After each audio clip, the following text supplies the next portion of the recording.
Hi everyone, welcome to my YouTube channel. आज हम पढ़ने वाले हैं इम्परफेक्शन और डिफेक्ट्स इन सॉलिड।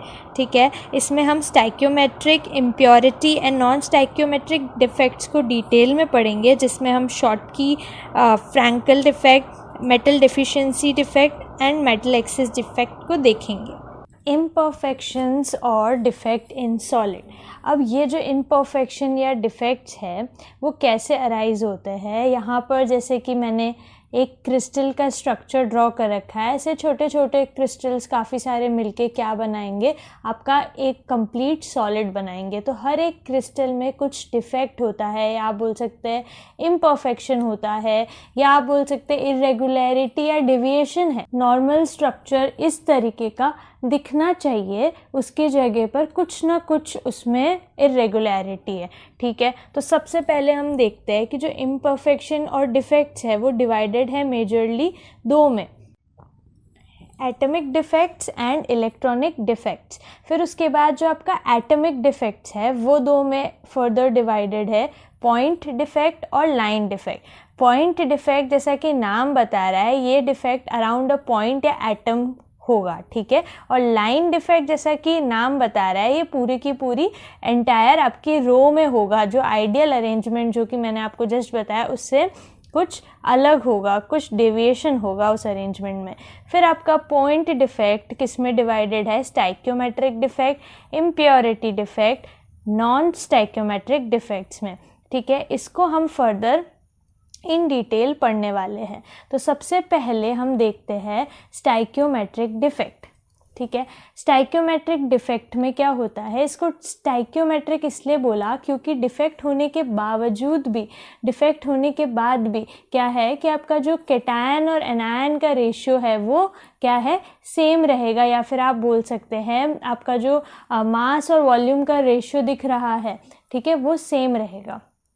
तो यहाँ पर लिखा है कि स्टाइक्योमेट्रिक डिफेक्ट को हम इंट्रिंसिक या थर्मोडायनेमिक डिफेक्ट भी बोलते हैं। इंट्रिंसिक डिफेक्ट इसलिए बोलते हैं क्योंकि बाहर से कोई इम्प्योरिटी आपके जो क्रिस्टल है उसमें नहीं आई है, आपके सॉलिड में बाहर से नहीं आई है, ऑलरेडी वो अंदर ही प्रेजेंट है, और जो भी डिफेक्ट अराइज हो रहा है वो विद इन अ सॉलिड की वजह से ही हो रहा है, इसलिए क्या बोलते हैं, इंट्रिंसिक डिफेक्ट। और इसको थर्मोडायनेमिक डिफेक्ट भी इसलिए बोला जाता है क्योंकि हीट करने की वजह से भी ये डिफेक्ट क्या कर जाते हैं, अराइज हो जाते हैं।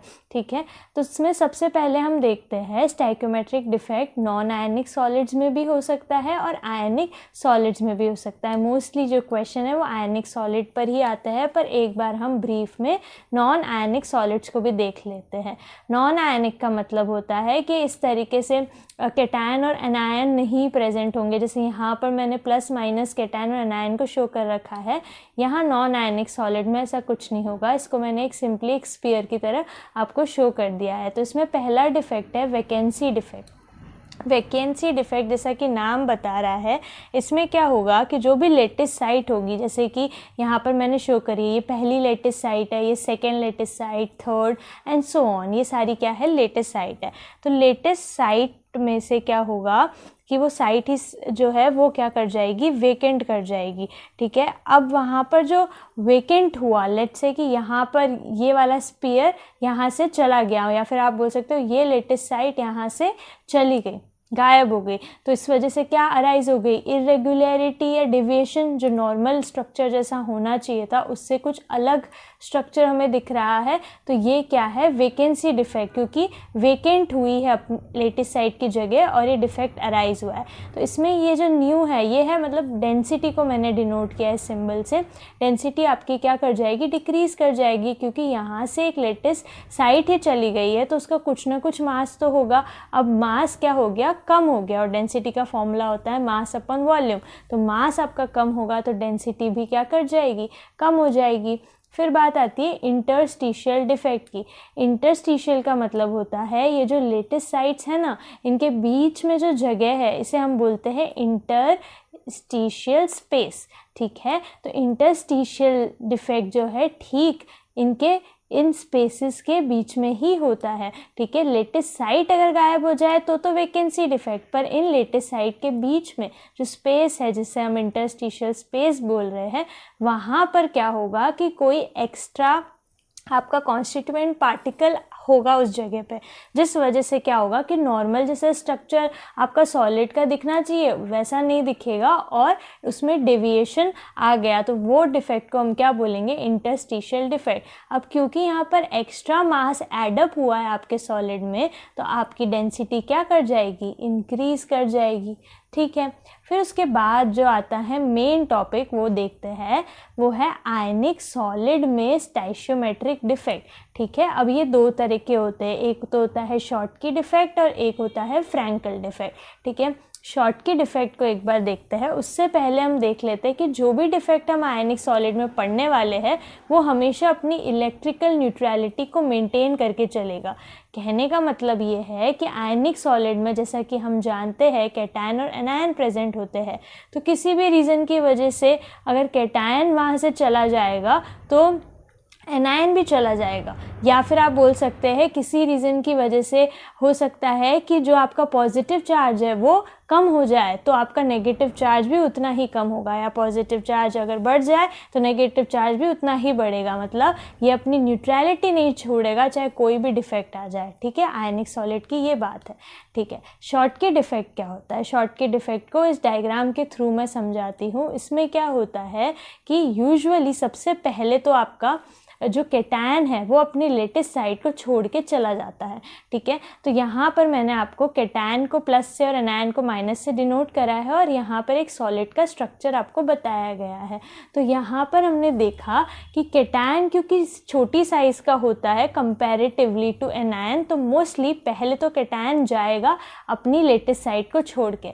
फिर क्या होगा, क्योंकि मैंने अभी बताया कि ये जो है आयनिक सॉलिड, इसमें अगर डिफेक्ट आ रहा है तो इलेक्ट्रिकल न्यूट्रलिटी तो ये मेंटेन करके रखेगा, तो एनायन भी अपनी जगह छोड़ के चला जाएगा।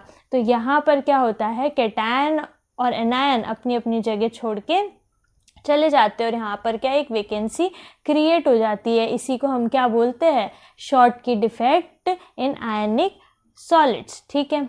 तो यहाँ पर हमने ये ऑब्जर्व किया कि जो कैटायन और एनायन छोड़ के गए उनका कोऑर्डिनेशन नंबर जो है वो हाई था। कोऑर्डिनेशन नंबर प्रीवियस क्लास में हम पढ़ चुके हैं, ठीक है। कोऑर्डिनेशन का नंबर का मतलब होता है कि जो एक कैटायन है उसको कितने एनायन सराउंडेड है एंड वाइस वर्सा। तो कोऑर्डिनेशन नंबर हाई है, मतलब ऐसे कैटायन जो काफ़ी सारे एनायन से सराउंडेड है या इन कांटेक्ट है वो ये डिफेक्ट शो करते हैं, ठीक है। एंड वाइस वर्सा आपका एनायन के लिए भी हो जाएगा। और यहाँ पर अगर रेडियाई की बात करें तो नियरली आपकी कैटायन की और एनायन की रेडियस क्या होती है, इक्वल होती है, ठीक है। और ये इक्वल नंबर में निकलेंगे, इसलिए भी ये स्टाइकियोमेट्रिक डिफेक्ट है। क्यों, क्योंकि लगभग सेम मास आपका बाहर निकला है, ठीक है। मतलब जो रेशियो है आपकी कैटायन एनायन की वो अभी भी सेम है। कैटायन और एनायन क्योंकि बाहर निकल गया है सॉलिड में, तो कुछ ना कुछ तो मास का डिक्रीमेंट होगा, इनका कुछ ना कुछ मास तो डेफिनेटली होने ही वाला है। इस वजह से डेंसिटी जो है आपके शॉर्टकी डिफेक्ट में क्या कर जाती है, डिक्रीज कर जाती है, ठीक है। फिर बात आती है स्टेबिलिटी। जो स्टेबिलिटी है आपके सॉलिड की वो भी डिक्रीज करती है। अब ऑब्वियस सी बात है, ये अच्छे खासे अलाइंड फॉर्म में रेगुलर स्ट्रक्चर थे, अब यहाँ पे नाम ही है डिफेक्ट, ये डिफेक्ट हो गया, तो इसकी वजह से क्या हुआ, जो आपकी सॉलिड की स्टेबिलिटी पहले थी उससे तो क्या हो गई, कम हो गई। फिर बात आती है इलेक्ट्रिकल कंडक्टिविटी की, क्या ये बढ़ेगी, हाँ ये बढ़ने वाली है। अब रीज़न ये है कि यहाँ पर क्योंकि वेकेंट साइट हो गई है तो यहाँ मूवमेंट के लिए, आपके इलेक्ट्रॉन्स के मूवमेंट के लिए, या फिर आप बोल सकते हो नेगेटिव चार्ज के लिए स्पेस मिल गई है, तो और अच्छे से इसका क्या होगा, मूवमेंट होगा या फ्लो होगा। इसकी वजह से आपकी इलेक्ट्रिकल कंडक्टिविटी क्या कर जाएगी, इंक्रीज कर जाएगी, ठीक है। अब एग्जाम्पल देख लेते हैं। एग्जाम्पल इसका है sodium chloride, potassium chloride, caesium chloride, caesium bromide. तो इसमें एक्चुअली होता क्या है, एक्सपेरिमेंटली देखा गया है कि सोडियम क्लोराइड है ये क्या शो करता है, एक शॉर्टकी डिफेक्ट शो करता है पर 10⁻16 आयंस। मतलब आपके टोटल कैटायन एनायन मिलके 10⁻16 आयंस प्रेजेंट होंगे ना, तो उसमें एक शॉर्टकी डिफेक्ट प्रेजेंट होगा, ये ऑब्जर्व किया गया है। नेक्स्ट इज फ्रैंकल या फिर डिसलोकेशन डिफेक्ट। हमने अभी इंटरस्टिशियल डिफेक्ट देखा था, ये उसी तरीके का है। यहाँ पर क्या है कि हमने लिया है आयनिक सॉलिड, ठीक है। आयनिक सॉलिड में कैटायन और एनायन के अरेंजमेंट को यहाँ पर मैंने शो कर रखा है। तो रेगुलर अरेंजमेंट से कुछ डेविएशन देखने को मिला। वो डेविएशन क्या था कि यूजुअली आपका जो कैटायन होता है वो क्या होता है, उसकी साइज़ छोटी होती है, ठीक है। तो वो क्या करता है कि अपनी जो जगह है, यहाँ पर कैटायन था पर उसने क्या किया कि अपनी जगह छोड़कर ये इंटरस्टिशियल स्पेस में आ गया। जैसा कि जस्ट मैंने बताया था, इंटरस्टिशियल स्पेस क्या होता है, इन आयंस के बीच में जो ये खाली जगह है इसको हम बोलते हैं इंटरस्टिशियल स्पेस। तो ये क्या हुआ कि यहाँ पर जो कैटायन था वो मूव करके इंटरस्टिशियल स्पेस में आ गया, तो रेगुलर अरेंजमेंट से डेविएशन देखने को मिली। तो इस डिफेक्ट को हम क्या बोलते हैं, फ्रैंकल डिफेक्ट या फिर डिसलोकेशन डिफेक्ट, ठीक है। डिसलोकेशन क्योंकि अपनी जगह उसने छोड़ दी, ठीक है। हमने शॉर्ट की पढ़ा, उसमें क्या था कि आपका कैटायन जो आपका सॉलिड का स्ट्रक्चर है उसके बाहर ही चला जा रहा था, ठीक है। यहाँ पर ये बाहर नहीं जा रहा है, ये कैटायन अपनी जगह छोड़ के यही इंटरस्टिशियल स्पेस में आके बैठ गया है, ठीक है। तो अब यहाँ पर हमने क्या क्या चीज़ें ऑब्जर्व करी वो देखते हैं। पहला है कोऑर्डिनेशन नंबर, जिन आयनिक कंपाउंड्स का या आयनिक सॉलिड का कम देखा गया वहाँ पर ये डिफेक्ट देखा गया। हमारे शॉर्ट की डिफेक्ट में क्या था, कोऑर्डिनेशन नंबर हाई वाले आयनिक सॉलिड शो कर रहे थे, और यहाँ पर क्या है, कोऑर्डिनेशन नंबर लो वाले सॉलिड आपके फ्रैंकल डिफेक्ट को शो कर रहे हैं। Next is large size variation between the cation and anion का रेडियस। तो हमने देखा कि ऐसे आयनिक सॉलिड जिनके साइज़ में काफ़ी डिफरेंस है। शॉर्ट की डिफेक्ट में तो क्या था कि दोनों का रेडियस जो था कैटायन एनायन का नियरली सेम था, इसलिए दोनों ने अपनी पोजीशन छोड़ के वो बाहर ही चले गए उस क्रिस्टल के। पर यहाँ पर ऐसा नहीं है, यहाँ पर काफ़ी ज़्यादा साइज़ में वेरिएशन दिखता है कि कैटायन काफ़ी छोटा और एनायन काफ़ी बड़ा देखा गया। तो उसमें कैटायन अपनी जगह छोड़ देता है और इंटरस्टिशियल साइड पे चला जाता है, राइट।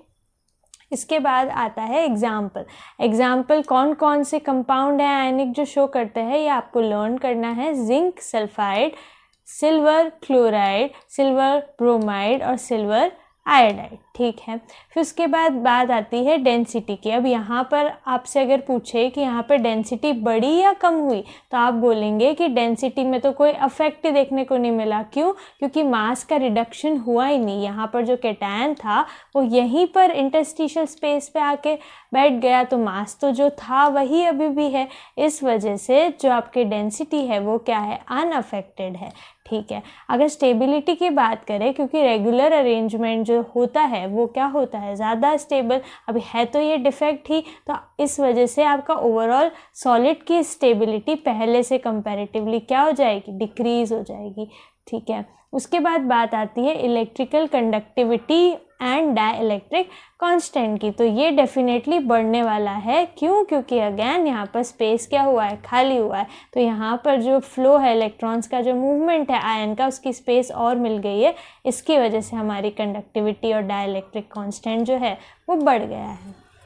पॉइंट डिफेक्ट का सेकेंड टाइप है इम्प्योरिटी डिफेक्ट। इम्प्योरिटी डिफेक्ट के नाम में ही है कि आपकी कुछ ना कुछ इम्प्योरिटी ऐड होने वाली है आपके एग्जिस्टिंग क्रिस्टल लेटिस में, ठीक है, या फिर सॉलिड में। तो इम्प्योरिटी है वो क्या कर सकती है, या तो वो इंटरस्टिशियल साइट ऑक्यूपाई कर ले, ठीक है, आपके जो भी लेटिस साइट है उसके बीच में जो स्पेस है वहाँ आ जाए। या फिर एक और तरीका है, वो ये है कि जो आपका कैटायन लेटिस साइट पे प्रेजेंट है उसको कोई और कैटायन बाहर से आके रिप्लेस कर दे, वो भी एक तरह की इम्प्योरिटी हो गई।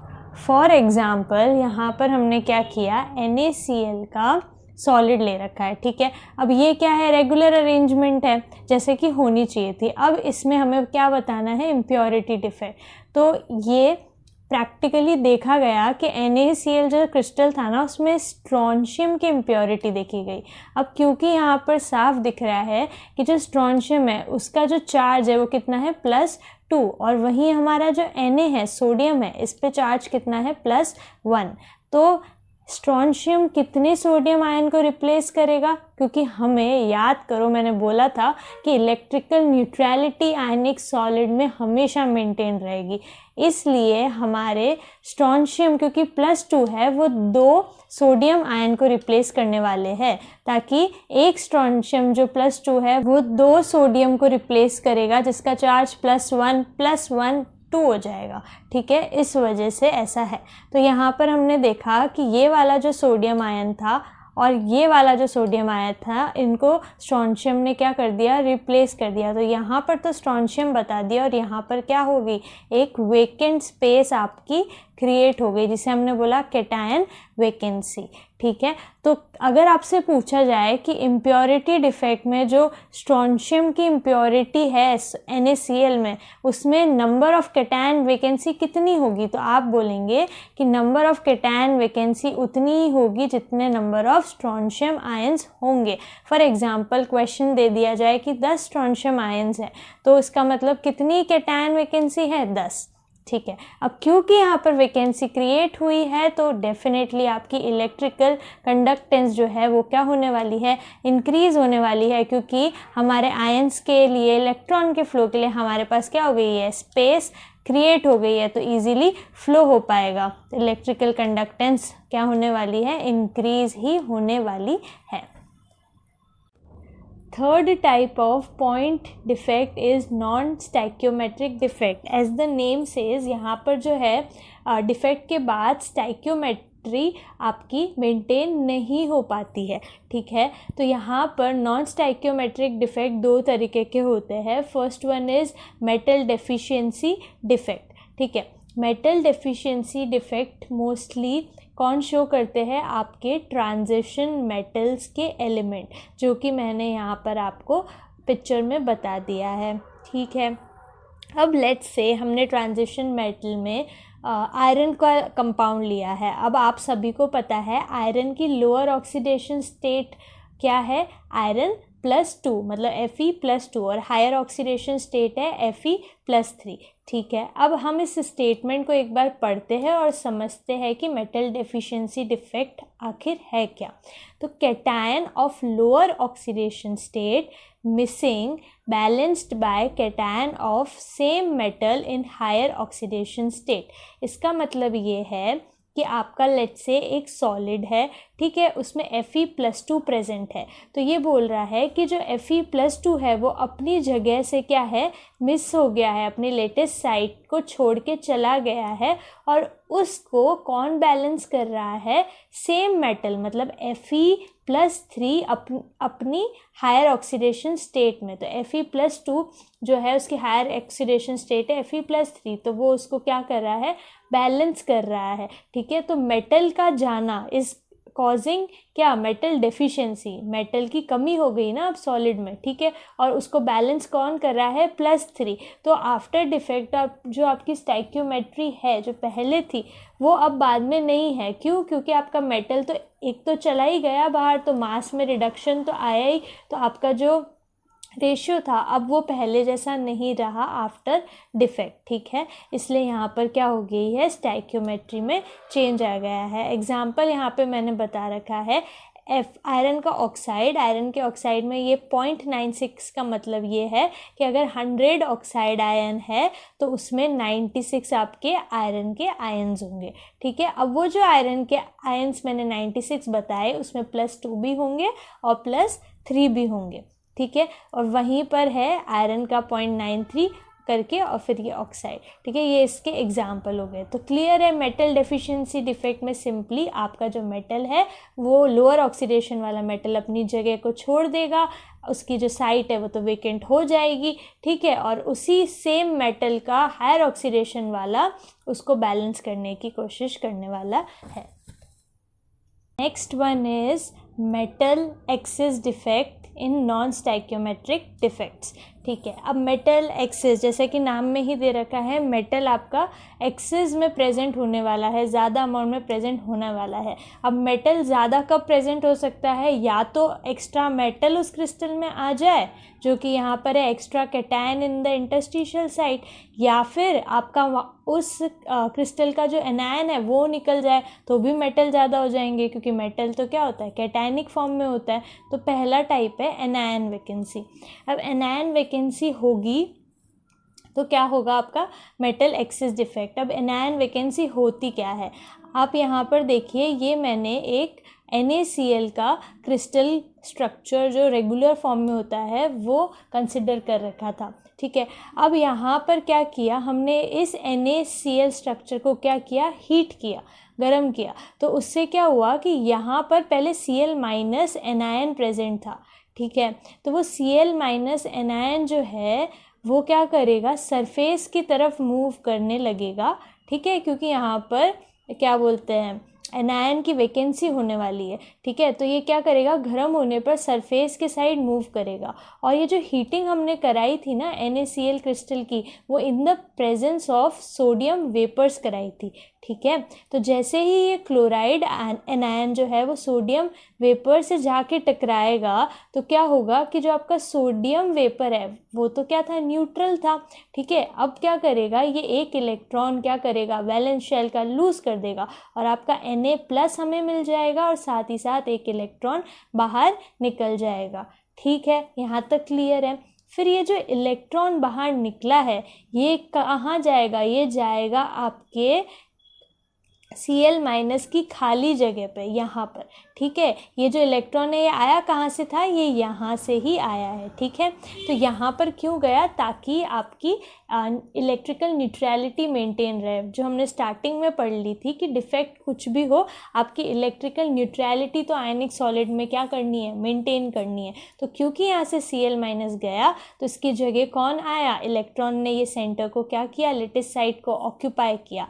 अब इस इलेक्ट्रॉन के आने के वजह से क्या हुआ कि ये जो क्रिस्टल था ना NaCl का, जिसमें पहले तो कोई कलर नहीं था, बाद में कैसा कलर ऑब्जर्व हुआ, येलो कलर ऑब्जर्व हुआ, ठीक है। तो ये जो साइट है जहाँ पर इलेक्ट्रॉन ने आपकी ऑक्यूपाई करी है, उसे हम क्या बोलते हैं, फारबे सेंटर या फिर F सेंटर, और इसका एक और नाम है कलर सेंटर, क्योंकि इस इलेक्ट्रॉन के आने की वजह से ही क्या हुआ, इस क्रिस्टल पे कलर इम्पार्ट हुआ है, कलर आया है, इसलिए हम इसे कलर सेंटर भी बोलते हैं। तो ये F सेंटर काफ़ी बार पूछा जाता है, तो इसका पूरा का पूरा एक्सप्लेनेशन मैंने दे दिया है, ठीक है। अब जैसे आपने NaCl क्रिस्टल को देखा, उसने येलो कलर इम्पार्ट किया, वैसे ही KCl क्रिस्टल भी एनायन वैकेंसी का डिफेक्ट शो करके कौन सा कलर गेन करता है, वायलेट का।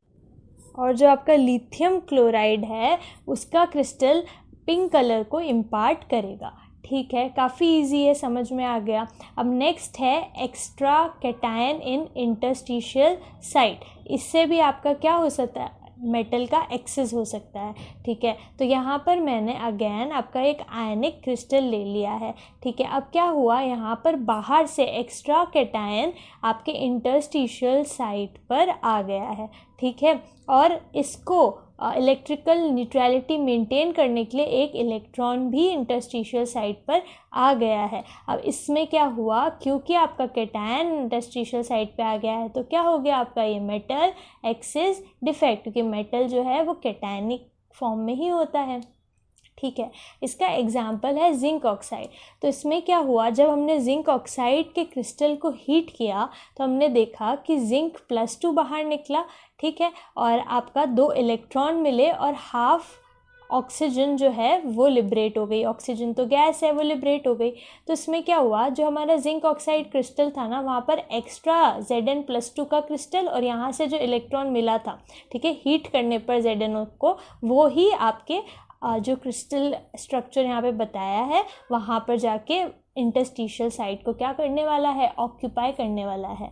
और यहाँ पर भी देखा गया कि ZnO को जब हीट किया हमने तो कौन सा कलर मिला, ये पूछा जा सकता है, येलो कलर मिला, ठीक है। अब कलर जो है वो आने का रीज़न होता है, यहाँ पर भी इलेक्ट्रॉन है F सेंटर पर, यहाँ पर भी इलेक्ट्रॉन है, तो कलर होता क्या है कि जो आपका इलेक्ट्रॉन एक्साइटेड स्टेट में है, जब वो वापस ग्राउंड स्टेट में आएगा तो क्या होता है, कलर इम्पार्ट करेगा, कुछ वेवलेंथ ऑफ लाइट को एमिट करेगा in the form of colour.